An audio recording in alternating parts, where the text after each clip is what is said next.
आता आपल्या आवडत्या मालिकेचे संपूर्ण भाग मालिका प्रसारित झाल्यानंतर लगेचच पाहू शकता फक्त सन नेक्स्ट वर. भारतातील प्रेक्षकांसाठी मोफत सेवा.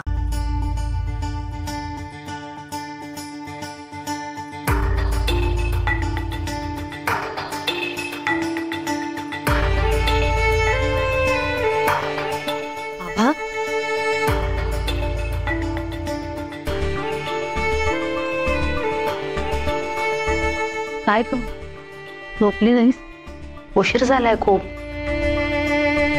झोपच येत नाहीये. खरं सांगू ताई, चुकल्यासारखं वाटतंय ग.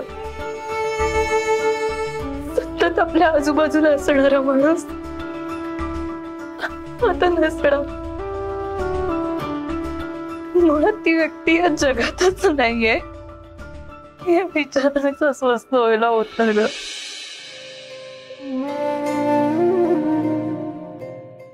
असंच असतं, पोकळी निर्माण होते, काय करावं ते सुचत नाही. आपल्या आयुष्यातल्या एखाद्या माणसाच्या कुठल्या गोष्टीची सवय लागून जाईल हेच कळत नाही.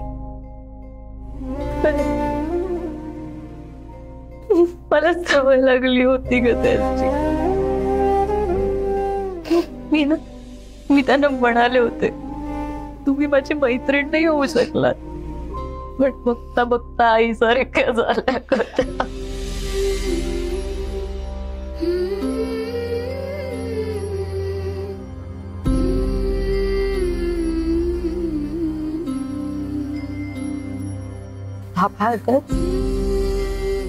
आपल्यासाठी तर त्या आई सारख्या होत्या, पण समीर आणि भाऊजींच्या तर सख्या आई होत्या ग. त्यांना किती त्रास होत असेल. त्यांच्या तर बालपणापासूनच्या आठवणी असतील. त्या आठवलं की त्यांना कसं वाटत असेल ग. आपण बोललं पाहिजे त्यांच्याशी.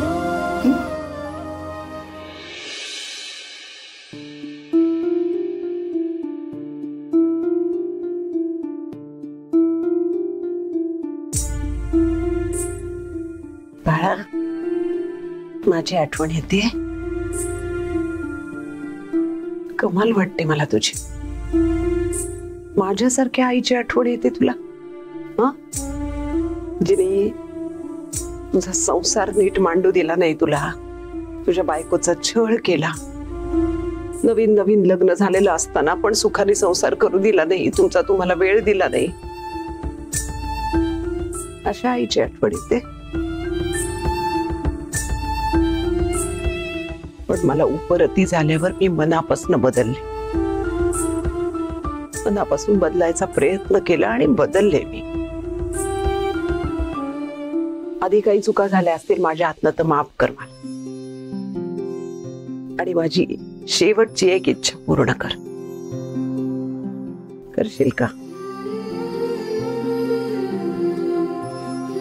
या घराला जोडून ठेव. मोठा हो, या घरातला मोठा हो, समजूतदार हो.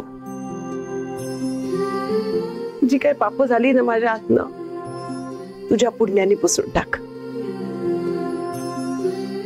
मास्तरांची काळजी घे. ज्यांनी आपल्याला माणुसकी शिकवली त्यांना जव आधार दे सगळ्यांना. तरच माझ्या आत्म्याला शांती मिळेल.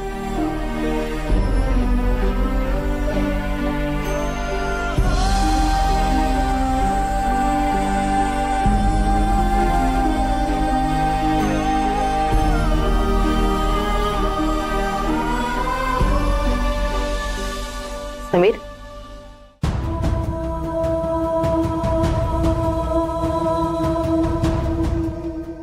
काय हो, काय झालं? नाही, काय नाही.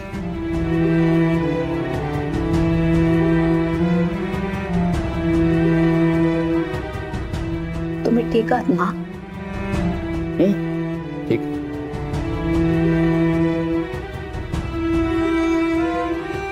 फिर बायको आहे मी तुमची. तुमच्या चेहऱ्यावरचा उडालेला रंग, डोळ्यातलं पाणी लांबूनही दिसत. अगदी आईसारखं ओळखत नसले तरी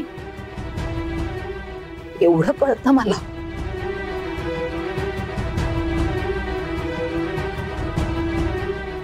खरं सांग, आईची आठवण येते ना? नाही, आठवण त्यांची येते ज्यांना आपण विसरतो. विसरण्यासारखं प्रकरणच नव्हतं आमची आई. तुला सांगू, की ज्यांच्याशी साधं मार्केटमध्ये भांडली ना, ते भाजीवाले सुद्धा विसरले नसतील. दरारा होता आमच्या आईच. दरारा तर होताच, पण शेवटच्या दिवसात आई अगदी प्रेमळ झाल्या होत्या ने. आईंचा तेव्हा मुलांवर तर जीव होताच, पण तितकाच जीव त्यांनी आम्हा मुलींवर सुद्धा लावला. खरंच त्याची उपरती सुद्धा बाबांमुळेच झाली. तिने नुसता जीव नाही लावला, तर आपल्या माणसांसाठी जीव देण्याची शिकवण सुद्धा जाता जाता दिली.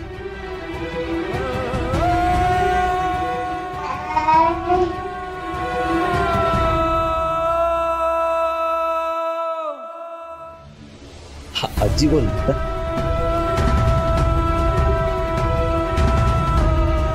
त्याला आठवण येत असेल, कायम सोबत असायचा. पण आजी आता परत येणार नाही, त्याचे लाड करणार नाही, त्याला माया करणार नाही,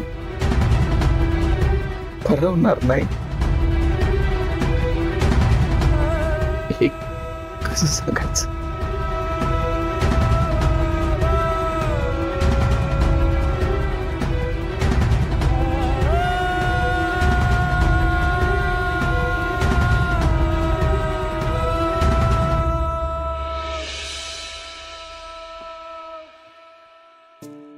आकाश,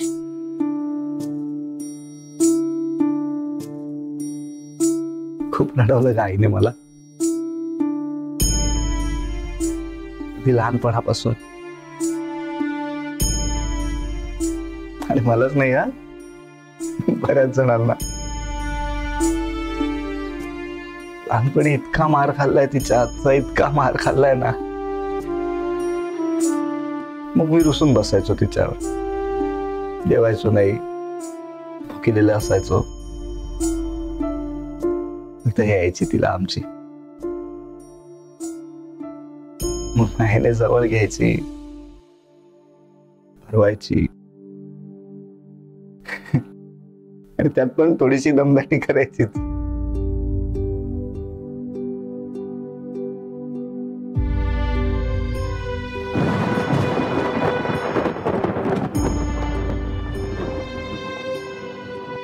बापरे, अचानक पाऊस कसं काय?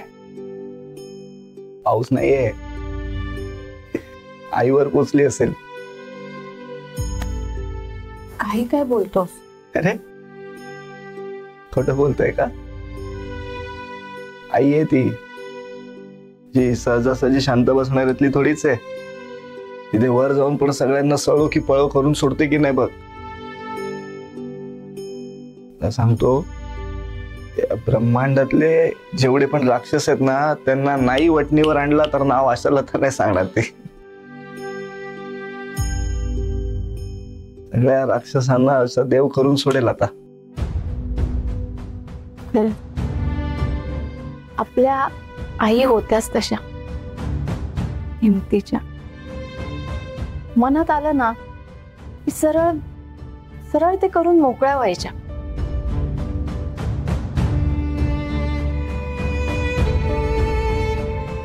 आपल्याला जर मुलगी झाली ना आकाश, तर ती आईंसारखी व्हायला पाहिजे. नको, मी बघितलंय आमच्या आईला लहानपणापासून. हे असलं काही आपल्या वाट्याला नकोच. अरे तसं नाही रे, आईंसारखी म्हणजे वागायला बोलायला एकदम तडफदार पाहिजे. एकदा ठरवलं ना सरळ करून मोकळं होणार. आपण सगळ्यात महत्वाचं म्हणजे सगळ्यांना जीव लावणारी हवी आणि वेळेप्रसंगी दुसऱ्यांसाठी जीव देणारी सुद्धा हवी. एवढी कणकर असायला हवी आपली मुलगी. खरे राहून राहून वाटतंय का आपल्या बाळाला आजीचं सुख मिळणार नाही. किती मागे लागली होती आपल्या. ग्रँटेड धरलं आईला मी. असं नाही आकाश. आईची इच्छा होती ना आपल्याला बाळ व्हावं. मग जेव्हा आपल्याला बाळ होईल तेव्हा आईंचे आशीर्वाद नक्की असतील आपल्या बाळावर. काळजी नको करूस.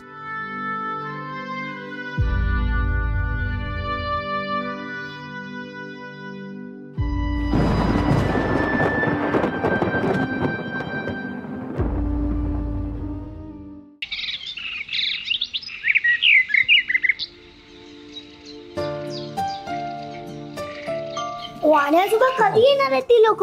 हो येतील. येतच असतील का आता. मी पण त्यांचीच वाट बघतोय. ए ओवी, अगं ते भाकर तुकडा तयारी सगळी केलेली आहे ना वळणीसाठी? हो बाबा काही काय वा वा छान. बाबा काही फोन वगैरे आला? कधी येत आहेत, कुठे पोहोचलेत? फोन मला फोन आला होता. मला ते बोलले की आम्ही इतके आले. अरे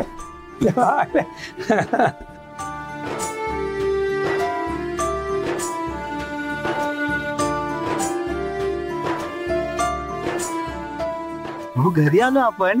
हो ते बघा.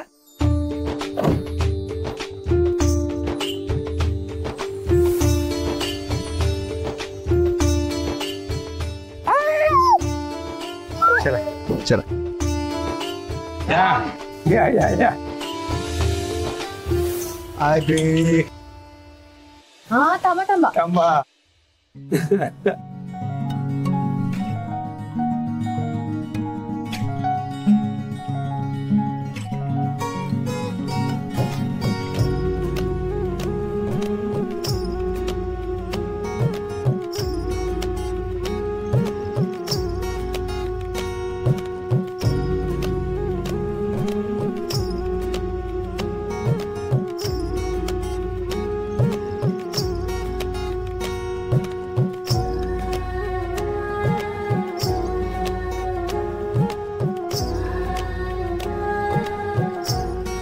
अरे वा जय्यत तयारी केली आहे. हो मग समीर आणि आबाने मिळून सजवलाय पाळणा.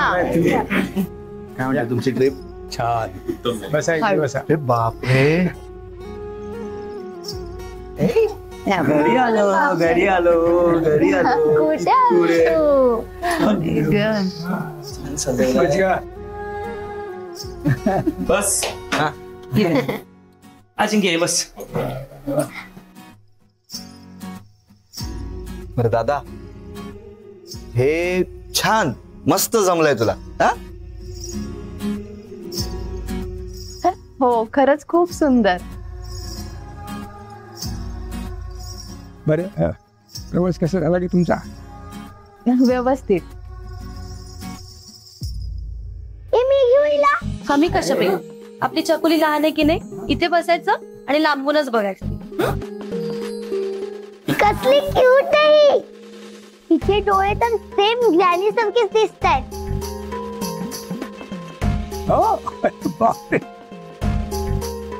हो ग खरंच आईंसारखे डोळे आहेत. नाही ताई, नाक काकून सारखं.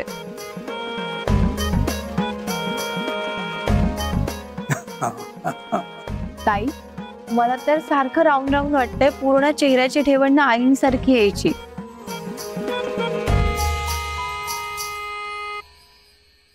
खरंच आई परत आले असतील का?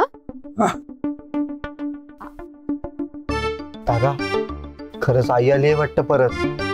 तसं असेल तर आता काय खरं नाही मग. बरं चांगलं आहे. ए तुला माहित नाही, आम्हालाच माहिती आहे. मी आमच्या आईला खूप वर्ष पाहिलंय ना. आता लवकरात लवकर कन्फर्म करायला हवं की सुधारलेली आई आली आहे की ती आधीची पूर्वीची आई परत आली आहे. आधीची आई परत आली असेल तर डेंजर आहे बाबा. भाऊजी काय बोलताय? आई काय म्हणतील वरून? हा त्र्यंबकेश्वरा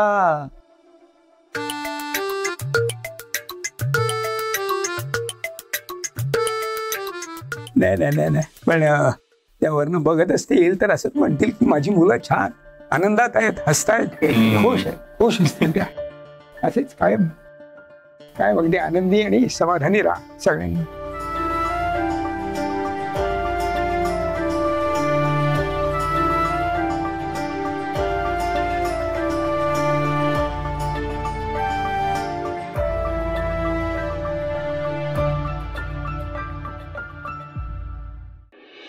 बाबा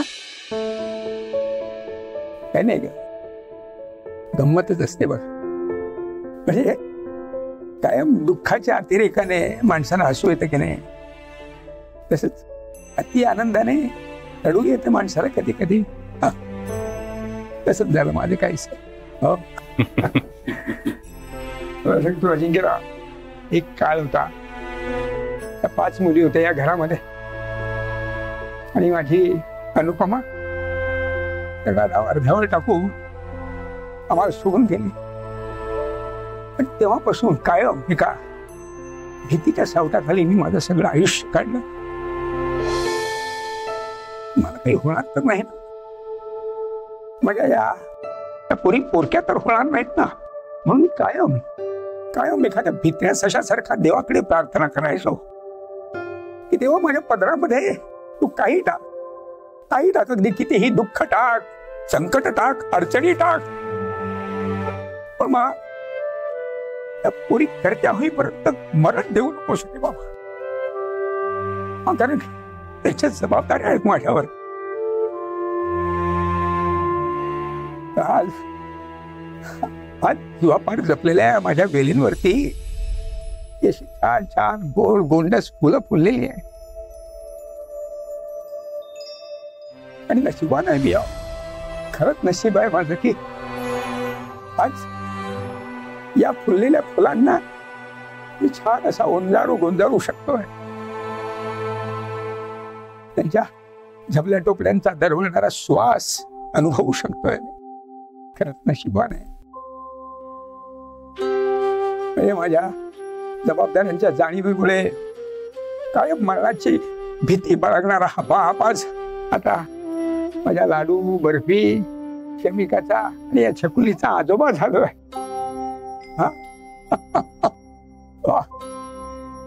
खरंच खुश आहे मी, खूप खुश, खूप.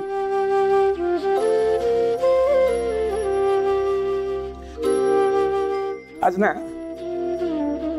म्हणजे कधीतरी या सगळ्यांच्याच काळजीपोटी लिहिलेली माझीच एक कविता आनंदाने गुणगुणाविषयी वाटते मला.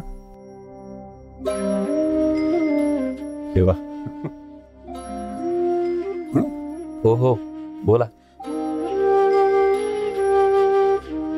ए चकुली,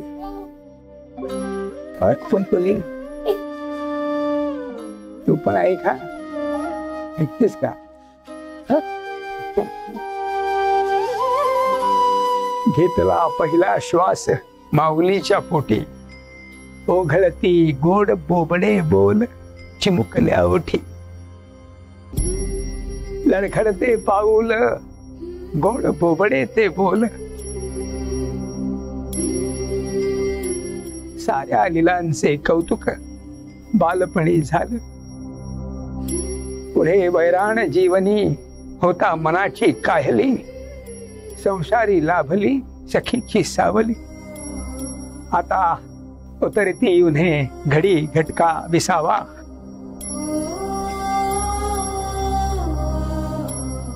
लेख असता उशाला श्वास अखेरचा घ्यावा.